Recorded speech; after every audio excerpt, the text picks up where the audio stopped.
गिरा अर्थ जल बीच सम कहियत भिन्न न भिन्न, बंदहु सीता राम पद जिन्हि परम प्रिय खिन्न। परम श्रद्धेय स्वामी राम सुखदास जी महाराज ने मानस में जो नाम की वंदना गाई गई, गोस्वामी जी द्वारा जो नाम की अद्भुत महिमा कही गई, उसी पर आधारित आज का ये अंश परम पूज्य स्वामी जी लिखते हैं। गोस्वामी तुलसीदास जी महाराज कथा प्रारंभ करने से पहले सभी की वंदना करते हैं और इस दोहे में श्री सीता राम जी को नमस्कार करते हैं। इसके बाद नाम वंदना, नाम की महिमा को लगातार 9 दोहे और 72 चौपाई में कहते हैं। श्री गोस्वामी जी महाराज को यह 9 संख्या बहुत प्रिय लगती है। 9 संख्या को कितना ही गुणा किया जाए, जोड़ अंकों का 9 ही बचेगा। जैसे 9 संख्या को 9 से गुना करने पर 81, 8 और 1, इन दोनों को जोड़ने पर पुनः 9। इस प्रकार कितने ही लंबी संख्या क्यों ना हो, अंत में 9 के 9 ही रहेंगे, क्योंकि ये संख्या पूर्ण है। परम पूज्य स्वामी जी लिखते हैं कि गोस्वामी जी महाराज को जहाँ कहीं ज्यादा महिमा कहनी होती तो 9 तरह की उपमा, 9 तरह के उदाहरण देते। 9 संख्या आखिरी हद है, इससे बेहतर, इससे बढ़कर कोई संख्या नहीं। ये 9 संख्या अटल है। संवत 16 से 31 करहूं कथा हरिपद धरि सीसा, नौमि भौम बार मधुबासा, अवधपुरी यह चरित प्रकाशा। राम जन्म तिथि एक बार सब, जस त्रेता मह भास, तस 31 मह जुरो जोग लगन ग्रह रास। भगवान श्री राम ने त्रेता युग में चैत्र मास शुक्ल पक्ष 9वीं तिथि मंगलवार के दिन शुभ मुहूर्त में अयोध्या में अवतार लिया। भगवान के अवतार के दिन जैसा शुभ मुहूर्त, ठीक वैसा ही शुभ मुहूर्त का संयोग 1631 में भगवान के अवतार के दिन बना। श्री गोस्वामी जी महाराज कहते हैं, अयोध्या में उसी दिन श्री रामचरितमानस ग्रंथ लिखना आरंभ किया। जब तक ऐसा संयोग नहीं बना, तब तक कैसे शुभ मुहूर्त की प्रतीक्षा करते रहे। यहाँ 18वें दोहे में श्री सीताराम जी के चरणों की वंदना करते हुए सीताराम जी की विलक्षणता को बतलाते हुए कहा, जेहि परम प्रिय खिन्न।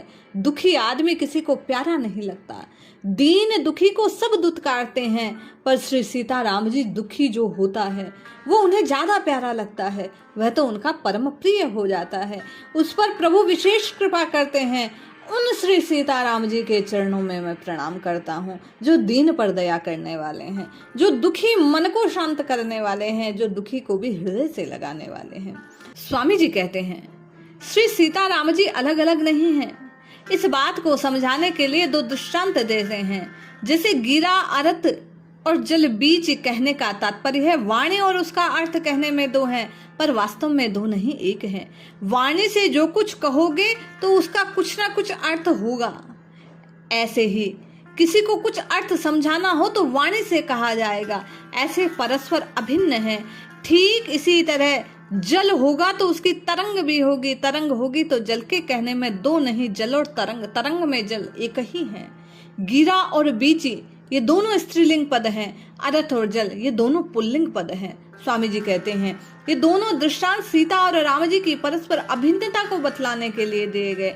इनका उलट पुलट करके प्रयोग किया गया। पहले गिरा स्त्रीलिंग पद कहकर अर्थ पुल्लिंग पद कहा गया। यह तो ठीक है, क्योंकि पहले सीता और उसके बाद राम है, पर दूसरे उदाहरण में उलट दिया, जल पुल्लिंग और उसके साथ बीच स्त्रीलिंग पद को रखा गया। इसका तात्पर्य राम और सीता। इस प्रकार कहने से दोनों की अभिन्नता सिद्ध होती है। सीता राम सब लोग कहते हैं, पर राम सीता ऐसा कोई नहीं कहता। जब भगवान के प्रति विशेष प्रेम बढ़ता है, उस समय सीता और राम भिन्न भिन्न नहीं दिखते। इस कारण किसको पहले किसको बाद में कहें, ये विचार नहीं रहता, तब ऐसा होता है। श्री भरत जी महाराज जब चित्रकूट जा रहे थे तो प्रयाग में प्रवेश करते समय कहते हैं, भरत तीसरे प्रहर कह कीन प्रवेश प्रयाग, कहत राम सिंह उमंग उमंग अनुराग। प्रेम में उमंग उमंग कर राम सिंह कहने लगे। उस समय प्रेम की अधिकता के कारण दोनों की एकता का अनुभव होता है। इसलिए चाहे श्री सीताराम कहो, चाहे राम सीता कहो, ये दोनों अभिन्न हैं। श्री सीता राम जी की वंदना करते हैं। अब इससे आगे नाम महाराज की वंदना करके 9 दोहों में नाम की महिमा का वर्णन करते हैं। एक नाम जप होता है और स्वामी जी कहते हैं एक होता है मंत्र जप। राम नाम मंत्र भी है और नाम भी है। नाम में संबोधन होता है, मंत्र में नमन और स्वाहा होता है। जैसे रामाय नमः ये मंत्र है, इसका विधि सहित अनुष्ठान होता है। राम राम राम राम राम राम ऐसे नाम लेकर केवल पुकार करते हैं। नाम की पुकार विधि रहित होती है। इस प्रकार भगवान को संबोधन करने का तात्पर्य है हम भगवान को पुकारें, जिससे भगवान की दृष्टि हमारी ओर खिंच जाए। कैसा ही क्यों ना हो जिन नींद सोता, वो नाम लेते ही सुबोध होता। अतः मैं रघुनाथ जी महाराज के उसी राम नाम की वंदना करता हूँ जो अग्नि का बीज र है, सूर्य का बीज आ है और चंद्रमा का बीज मैं है।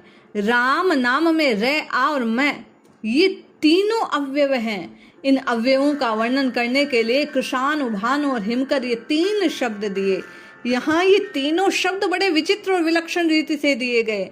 कृशानु में री, भानु में आ और हिमकर में मैं है। कृशानु शब्द में री को निकाल लें तो कृशानु शब्द बचेगा जिसका कोई अर्थ नहीं। भानु में आ को निकालने पर भ्रू का कोई अर्थ नहीं। ऐसे ही हिमकर में मैं को निकाल देने पर हिकर, हिकर का कोई अर्थ नहीं। अर्थात कृशानु, भानु और हिमकर ये तीनों मुर्दों की तरह हो जाएंगे। इसीलिए इनमें से राम ही निकाला गया। इनके साथ राम नाम रहने से कृशानु में कृ का अर्थ होता है करना, सानु का अर्थ है शिखर, ऐसे ही भानु में भा का अर्थ प्रकाश है। नू नाम निश्चय का है। हिमकर में हिम का अर्थ बर्फ और कर का अर्थ हाथ है। इन तीनों का हेतु राम नाम है। इस प्रकार सब अक्षरों से राम नाम श्रेष्ठ है। कृशानु, भानु और हिमकर इन तीनों में राम नाम निकाल देने पर कुछ काम के नहीं रहते, उनमें कुछ तथ्य नहीं रहता। यहाँ नाम के तीनों अवयवों को बताने का तात्पर्य है कि राम नाम जपने से साधक पापों का नाश होता है, अज्ञान का नाश होता है, अंधकार दूर हो प्रकाश हो जाता है, अशांति, संताप, जलन मिटकर शांति की प्राप्ति होती है। ऐसा ही जो रघुनाथ जी महाराज का राम नाम है उसकी मैं वंदना करता हूँ। गोस्वामी जी आगे कहते हैं, विधि हरि हरमय वेद प्राण सो, अगुण अनूप गुण निधान सो। यह राम नाम ब्रह्मा विष्णु महेश में है।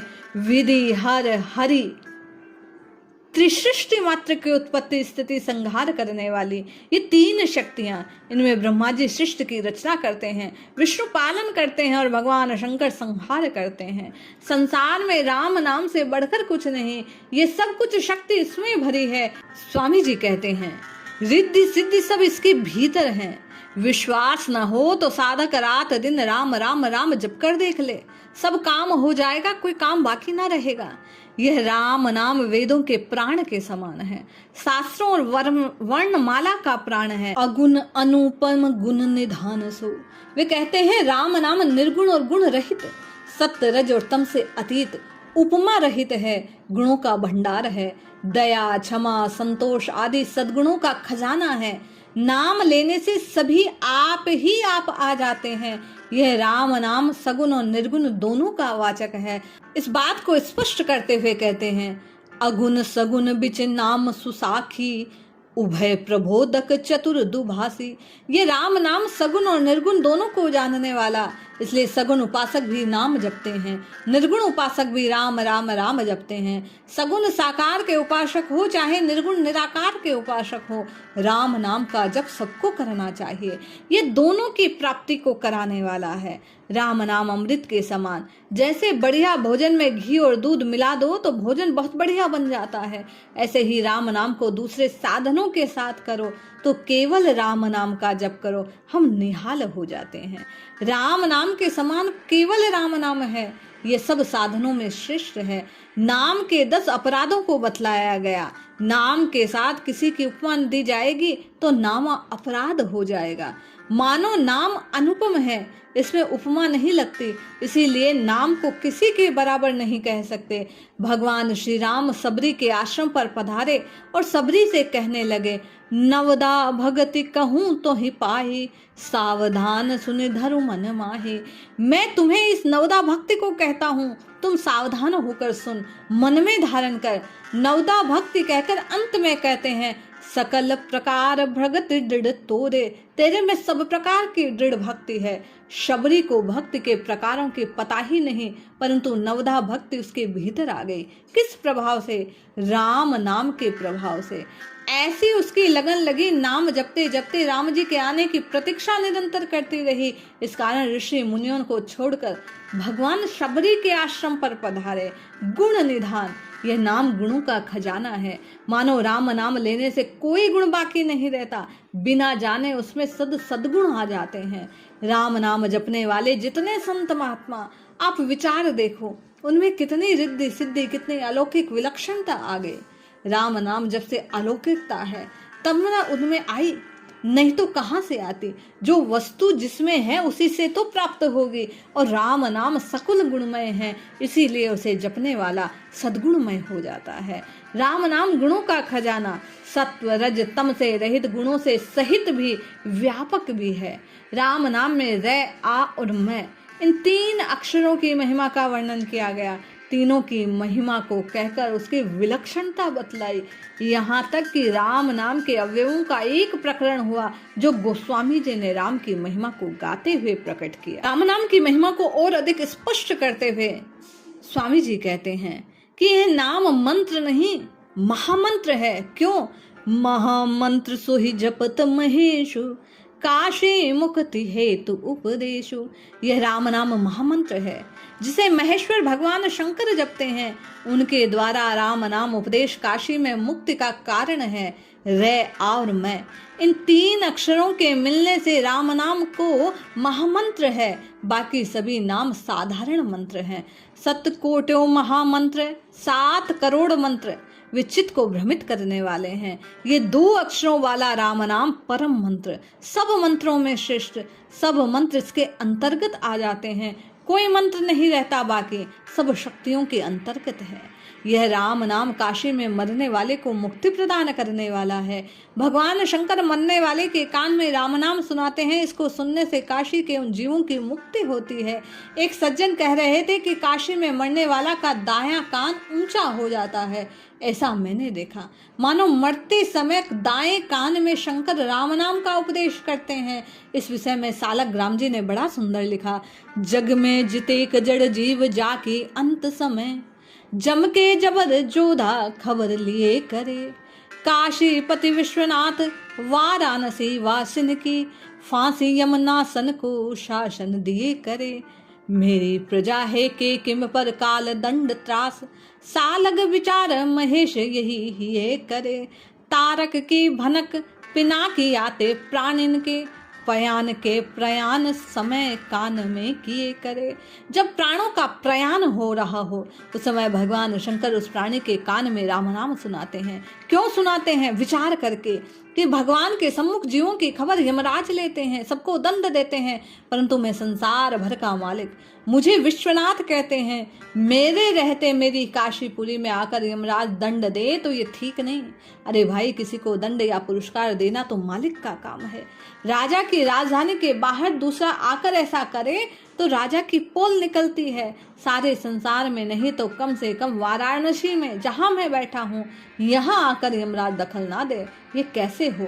और काशी में वरुणा और असी दोनों नदियां गंगा जी में आकर मिलती हैं, उनके बीच ये वाराणसी है। इस क्षेत्र में मछली हो या मेंढक, अन्य कोई जीव जंतु, आकाश में रहने वाला हो, जल में रहने वाला हो, थल में रहने वाला हो, उनको भगवान शंकर मुक्ति देते हैं। ये काशी वास की महिमा है। काशी की महिमा अद्भुत। यहाँ रहने वाले यमराज फांसी की दूर हो जाती है, यम की फांसी से वे मुक्त हो जाते हैं। शंकर भगवान हरदम सजग रहते हैं कि मेरी प्रजा काल के दंड में न आए। ऐसा विचार रख वे सबको राम नाम सुनाते हैं। स्वामी जी लिखते हैं, आध्यात्म रामायण में भगवान श्री राम की स्तुति करते हुए भगवान शंकर कहते हैं, जीवों की मुक्ति के लिए आपका नाम रूपी जो स्तवन है, अंत समय में इसे उन्हें सुना देता हूँ, जिससे उन जीवों की मुक्ति हो जाती है। जन्म जन्म मुनि जतन कराही, अंत राम कही आवत नाही। अंत समय में राम कहने पर फिर जन्मना मरना नहीं, ऐसा ये राम नाम है। भगवान ने ऐसा मुक्ति का क्षेत्र खोल दिया। कोई अन्य क्षेत्र खोलता है, किसी के पास पूंजी हो तो कोई कुछ और करता है, लेकिन भगवान शंकर वो बोलते हैं मेरे पास राम नाम की पूंजी है, इससे जो चाहे वे मुक्ति ले सकता है। मुक्ति जन्म महि जाने, ज्ञान खाने अगहाने कर, जह बस शंभु भवानी सो काशी से वही कसन। ये काशी भगवान शंकर का मुक्ति क्षेत्र है। राम नाम की पूंजी रहते कम नहीं होती। यहाँ अनंत जीवों की मुक्ति कर देने पर भी इसमें कमी नहीं आती। आवे तो कहाँ से, वह अपार है, अनंत है, असीम है। नाम की महिमा कहते कहते गोस्वामी जी महाराज हद ही कर देते हैं और वे कहते हैं, कहो कहाँ लगी नाम बड़ाई, राम न सकही नाम गुण गाई। भगवान श्री राम भी नाम की महिमा को नहीं गा सकते, इतने गुण राम नाम में है। महामंत्र धोई जपत महेशु, इसका दूसरा अर्थ भी यह है कि महामंत्र इतना विलक्षण, महामंत्र राम राम राम राम, इसे जपने से ईश महेश हो गए। महामंत्र का जप करने से आप भी महेश के समान हो सकते हैं। इसलिए स्वामी जी हम आप सबसे कहते हैं कि रात दिन उठते बैठते चलते फिरते हरदम अपने को राम नाम लेते रहो। भगवान का नाम सीधा सादा परंतु स्थिति को बड़ा विलक्षण कर देने वाला है। ये जीव का कल्याण करता है। इसलिए हे मन, तो नारायण नारायण नारायण नारायण, राम राम राम राम नित्य निरंतर जप, निश्चित कल्याण होगा।